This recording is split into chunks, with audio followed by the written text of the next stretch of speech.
Núcleo de Telesaúde do Hospital Universitário. Universidade Federal do Maranhão. Vamos logo começar com um lançamento que é o Sofia Bot, que é uma tecnologia criada pelo Telesaúde Maranhão para que pessoas de todo o Brasil possam acessar o link e descobrir como calcular o seu risco. Na verdade, a Sofia Bot, a partir de perguntas e respostas objetivas, já fará essa devolutiva de como está o seu status. A gente vai mostrar como isso funciona na apresentação de hoje. Tudo bem? Sejam todos muito bem-vindos. Meu nome é Jamerson Ferreira. O tema da nossa web é Saúde do Trabalhador na APS e ela é dividida em duas partes para facilitar a edição e a publicação lá no canal do Telesaúde Maranhão. Para os profissionais de atenção primária em saúde do estado do Maranhão, porque a gente está falando para todo o Brasil, não é isso? Para os profissionais de atenção primária em saúde do estado do Maranhão, é necessário que vocês saibam que vocês têm uma ferramenta poderosa, gratuita, que pode ser utilizada no seu celular. É o aplicativo Sofia do Telesaúde, tá bom? Procura lá na loja de aplicativos do seu celular o nome Sofia Telesaúde. Você vai encontrar esse aplicativo, você vai baixar, fazer um cadastro bem rápido. Esse cadastro ele é autorizado pela equipe do Telesaúde, vai um e-mail para você. Você vai abrir esse e-mail e aí ativa esse programa. Esse programa ele é muito simples, funciona quase como uma caixa de e-mail. Você escreve a sua dúvida. Que dúvida é essa? Dúvida referente à atenção primária em saúde. Essa dúvida, ela tem dois caminhos. Primeiro, ela faz uma busca automática no nosso banco de perguntas e respostas. E ela vai encontrar as perguntas relacionadas à sua necessidade. Se a sua pergunta for bem original e ainda não temos resposta sobre isso, é só clicar em enviar pergunta, que essa pergunta vai ser enviada aos nossos especialistas e será respondida baseada em evidência científica, com linguagem didática, em até 72 horas. Não é uma pesquisa automática, mas sim uma resposta que vai ser elaborada de acordo com a sua necessidade. Tá? Fora isso, esse é o lançamento de hoje, é o Sofia Bot ou Chatbot Sofia. O que é que significa isso? Nesse link que você pode acessar de celular, acessar de computador, tablet, qualquer marca de aparelho ou tipo de aparelho, você vai dialogar a partir de perguntas rápidas e objetivas com um robozinho, um robô criado pelo Telesaúde, para saber como está o seu status referente a sinais e sintomas do Covid-19, tá bom? Então isso é super importante, o profissional de saúde saber, o usuário saber, ajuda demais. Algumas pessoas ainda não sabem quais são os sinais e sintomas do Covid e, assim como os profissionais de saúde, também têm essa dificuldade, porque todo mundo sabe, é importante a gente lembrar disso, que os sinais e sintomas do Covid-19 na fase inicial, ele se assemelha com qualquer síndrome gripal leve, tá bom? Agora, entrando no tema, né, gente? Quando a gente divulgou essa webconferência, algumas pessoas até perguntaram, poxa, mas vai falar de saúde do trabalhador agora, onde está todo mundo com medo, procurando EPI, né? Tem profissional já em grupo de risco, e é necessário, exatamente neste momento, falar de saúde do trabalhador para ampliar essa discussão, tá? Saúde do trabalhador ficar restrita a medidas de proteção ao coronavírus. É necessário que a gente compreenda o que é saúde do trabalhador e o recorte da saúde do trabalhador na atenção primária à saúde, porque isso é muito maior. É claro que, neste momento, a gente sempre vai partir do macro para o micro, para daí enriquecer as discussões. Primeira coisa, né, como a gente prometeu ampliar as discussões, de que forma a saúde do trabalhador ela deve ser vista e quais variáveis interferem nisso. Primeiro, é importante lembrar que a atividade de trabalho, seja ela qual for, e as relações sociais que podem ser desta pessoa com o trabalho, desta pessoa com a economia, com outras pessoas da sociedade, estão ligadas também ao processo de saúde e ao processo de adoecimento. Onde é que nós vemos isso? Qual é a base científica para que a gente possa realizar essa informação? Nós vamos resgatar essa figura do caderno de atenção básica à saúde número 41, que é um caderno de saúde do trabalhador, disponível lá no portal da PS, está aí o link aí embaixo, onde ele resgata a ideia dos determinantes sociais, que não é algo novo, né? Dahlgren e Whitehead são os autores desta escrita e desse diagrama sobre análise dos determinantes de saúde, determinantes sociais que influem no processo de saúde e doença. Então, quando alguém utiliza, porque existem determinantes sociais que interferem no processo de adoecimento, vamos entender o que é isso. São diversos fatores que não somente estão ligados a questões orgânicas, tá? A gente começa a analisar, sim, data e dia de nascimento, sexo biológico, questões orgânicas, mas é necessário ampliar a condição. E no próprio gráfico de determinantes sociais, olha só, existem 3 fatores envolvidos com o trabalho, que é condições de vida e de trabalho, que muito tem se falado hoje. Para a direita, aspectos como desemprego, e para a esquerda, né, o próprio ambiente de trabalho. Tem a ver com a economia? Tem.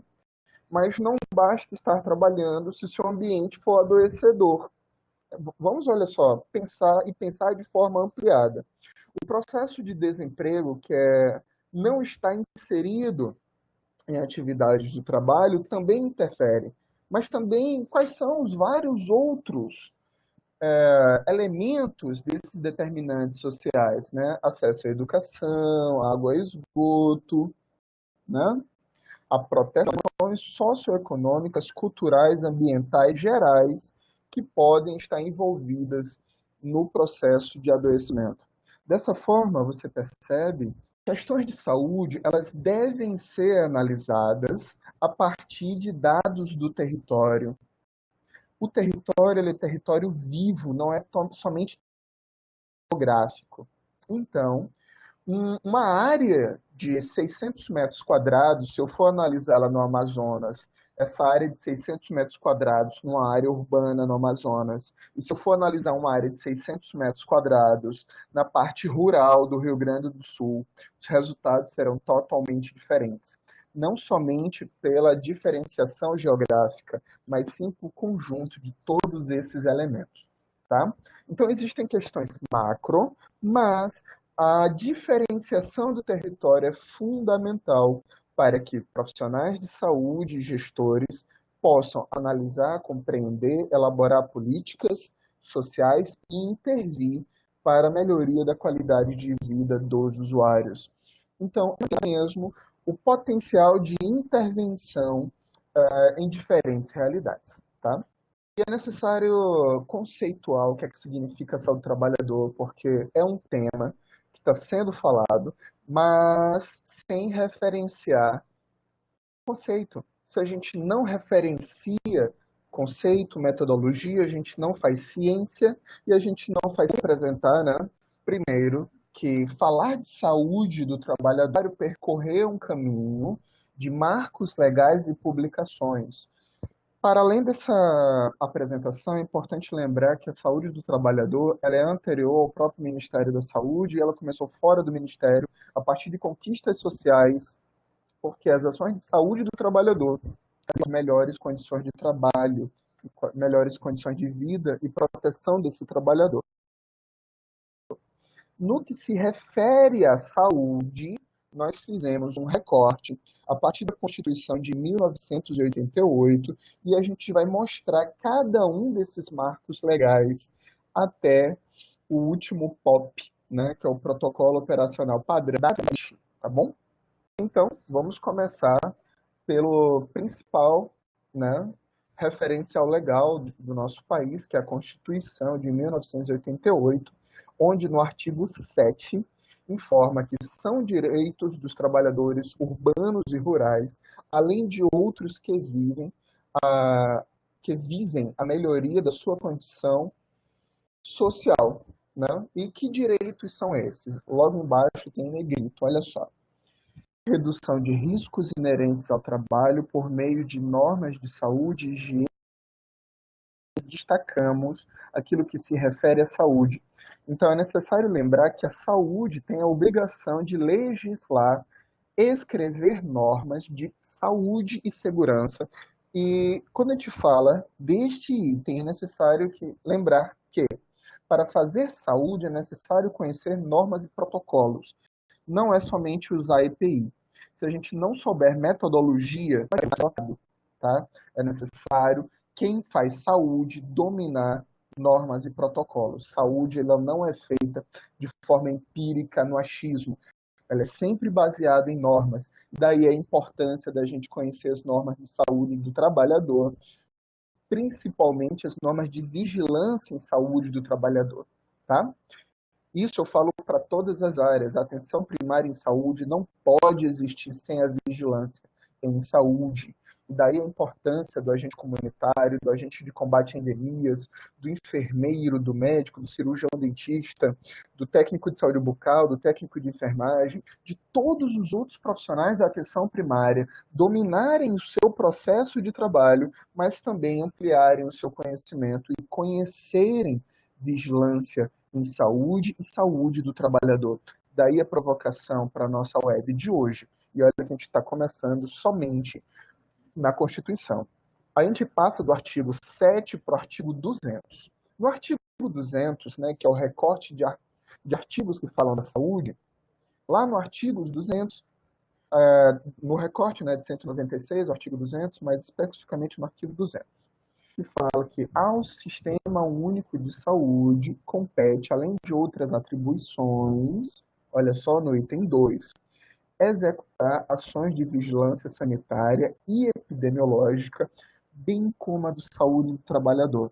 Então, você, agente comunitário de saúde, quando faz uma boa visita domiciliar e conversa com aquela família, você pode vir a descobrir que uma pessoa está lá acamada por um acidente de trabalho. Você não vai notificar, você vai informar a equipe.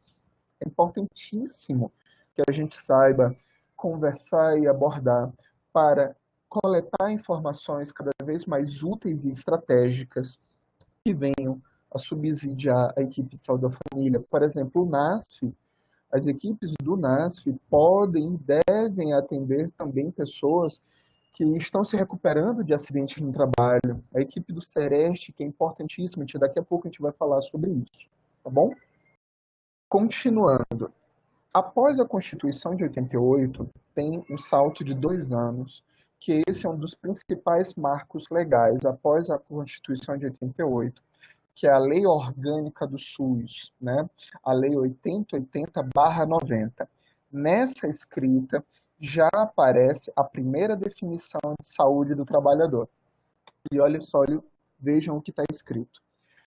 Entende-se por saúde do trabalhador, para fins desta lei, um conjunto de atividades a que se destina, através de ação de vigilância epidemiológica e vigilância sanitária, a promoção, proteção, saúde dos trabalhadores, assim como visa a recuperação e reabilitação da saúde dos trabalhadores submetidos a risco e agravos, adjudicações do trabalho, abrangendo assistência ao trabalhador, vítima de acidente de trabalho ou portador de doença profissional e do trabalho.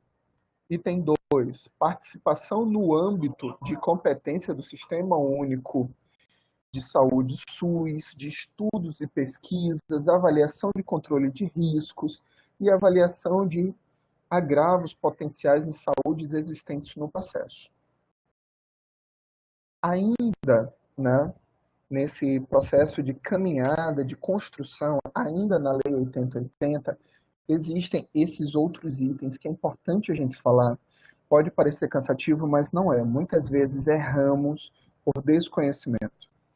Então, item 3, participação no âmbito da competência do Sistema Único do SUS, de normatização, fiscalização e controle, avaliação do impacto de tecnologias, né, que as tecnologias provocam à saúde, a informação ao trabalhador da sua respectiva entidade sindical, que é a relação das classes sindicais com a saúde, né, e daí veio várias outras estratégias, a participação na escrita de normas.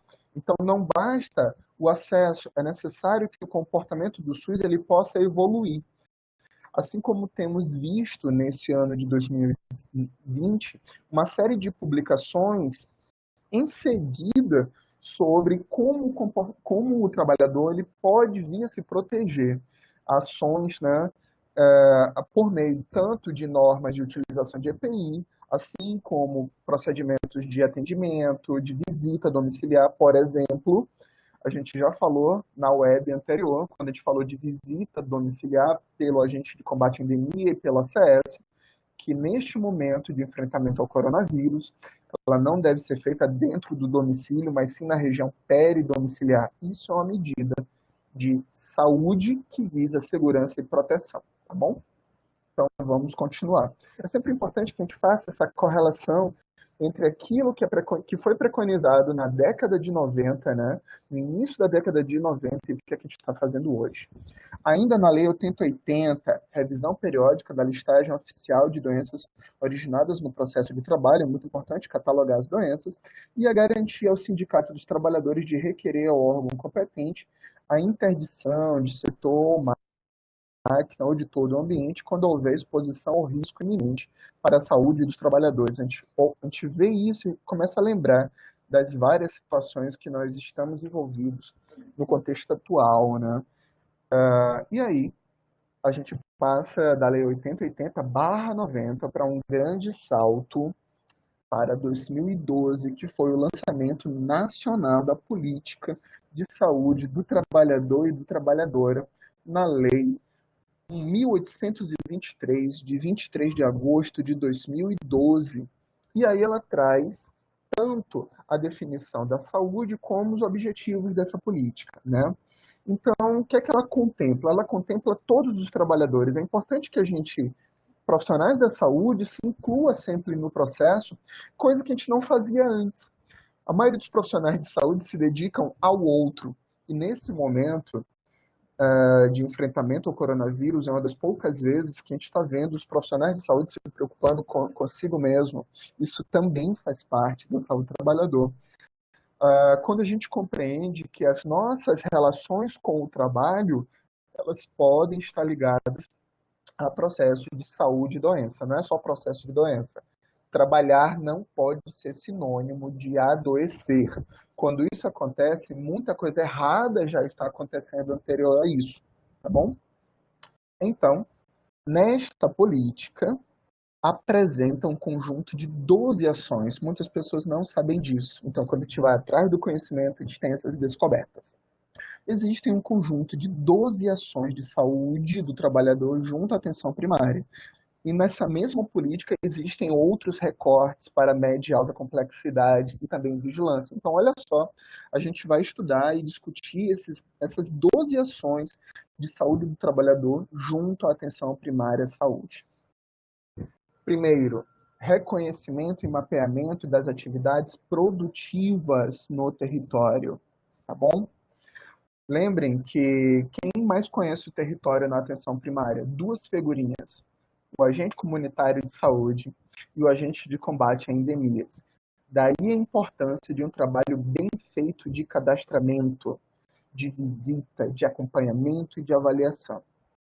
Quando a gente fala que as fichas dos sistemas elas são importantes, é porque elas vão carregar as informações daquilo que você faz para que a equipe de saúde possa analisar e, a partir disso, compreender como aquele território se estrutura, tá bom? Segundo, reconhecimento e identificação da população trabalhadora e o perfil socioocupacional do território. Será que nos mapas feitos pelas equipes de saúde da família já foi feito algum estudo aí como está a situação sobre o perfil socioocupacional do trabalho, porque geralmente, quando se faz um mapa do território, só é marcado as casas, né? E aí a gente deixa de olhar uma faceta do território. É importante a gente saber se esse território, quais são as atividades de trabalho, como é que a economia se estrutura também. Por quê? Uma série de agravos e doenças podem estar e devem estar relacionadas com a forma de como o trabalho ocorre. Por exemplo, uma comunidade rural que é extrativista pode ter uma série de acidentes de trabalho ligado à atividade extrativista. Por exemplo, eu trabalho com quebradeiras de coco. Eu posso ter acidentes com a machadinha, eu posso ter perfurações quando a pessoa caminha, até a retirada do coco babaçu. Eu posso ter acidentes com animais peçonhentos, e eu só vou saber lidar com isso a partir do estudo do meu território. Então, olha só como é que a gente só está na segunda ação e quantas informações a gente pode descobrir se o estudo do território for feito adequadamente. Tem cidade que só olha para animal peçonhento e entende o acidente com o animal peçonhento e não faz o link com a economia. Quando a gente compreende a economia, a gente vai ampliar nossa discussão para vigilância ambiental, vigilância epidemiológica, vigilância da água. Sim, por exemplo, uma atividade de uma determinada cidade que é muito forte em atividade agrícola, pode ser que essa cidade ela esteja exposta a uma quantidade de agrotóxico. E isso vai interferir em possível contaminação da água, do solo, do ar, e vai envolver uma série de pessoas. Então, é necessário a gente pensar de que forma essas atividades que até então podem parecer isoladas, elas podem contribuir para a saúde do trabalhador. Né? E quem vê isso primeiro, quem conhece o território, é agente comunitário de saúde, e agente de combate à endemia, daí a importância de cadastro bem feito, né? Uma pessoa muito importante me chamou a atenção hoje de manhã, dizendo assim, olha, ainda não estão dando valor para o cadastro individual e domiciliar. Isso é verdade. O cadastro individual e domiciliar do ESUS-AB é fundamental para o conhecimento do território e muito pouco está sendo estudado dele. E aí já dá uma dica, né? Você médico, enfermeiro, profissional do NASF, do SEREST, né? Já pensou em conversar com a Secretaria de Saúde, já os relatórios de cadastro domiciliar e territorial do ESUS e fazer um estudo sobre economia, porque tem lá na ficha de cadastro individual várias informações sobre atividades econômicas. Muito importante isso.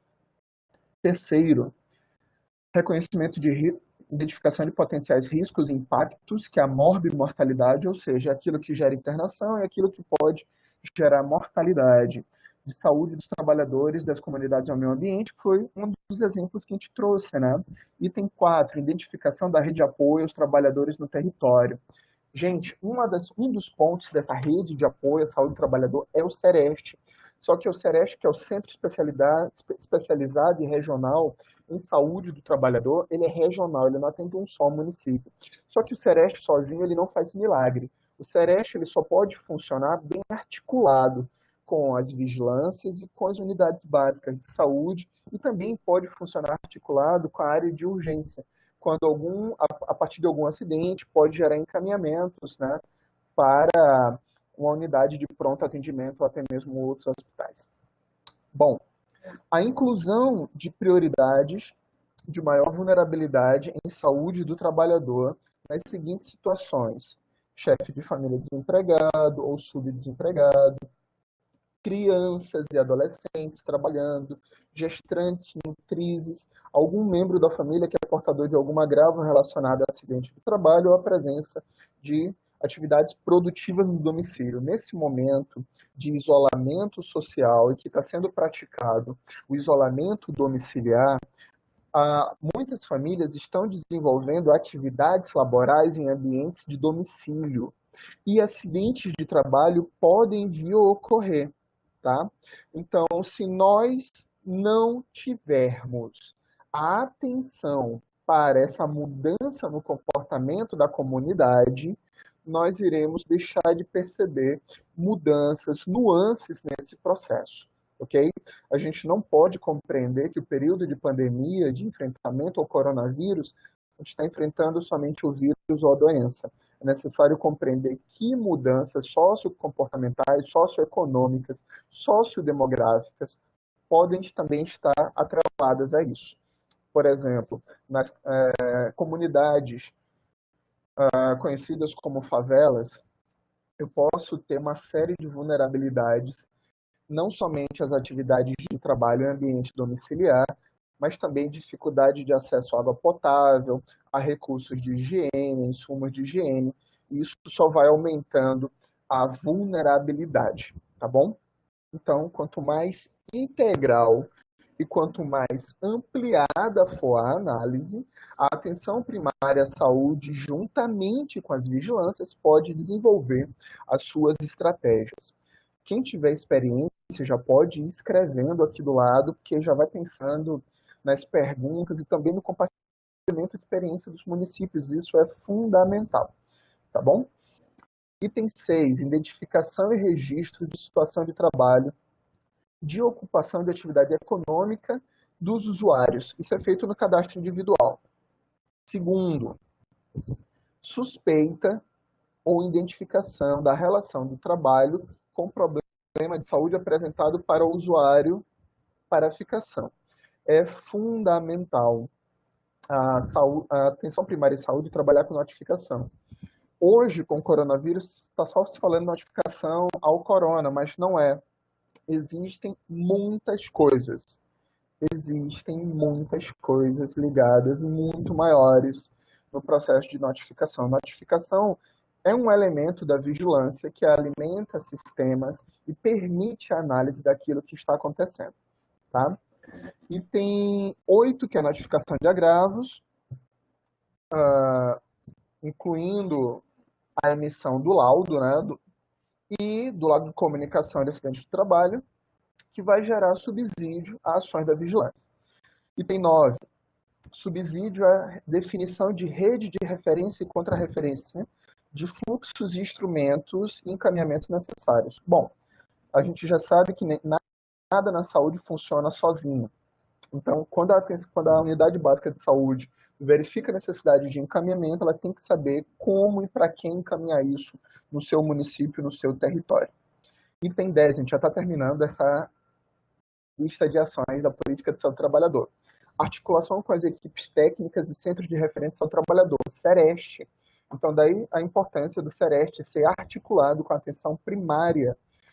Olha só, e sempre que for necessário, fazer a prestação de retaguarda técnica e especializada, considerando o seu papel matricial. O SEREST, ele só funciona se for devidamente articulado, tá bom?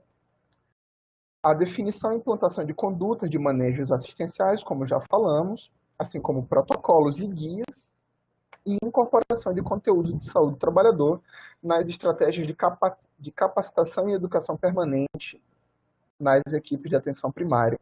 Então, é impossível a gente falar de saúde do trabalhador na atenção primária sem falar de educação em saúde para o usuário e sem falar no investimento nos próprios profissionais da atenção primária à saúde, tá bom?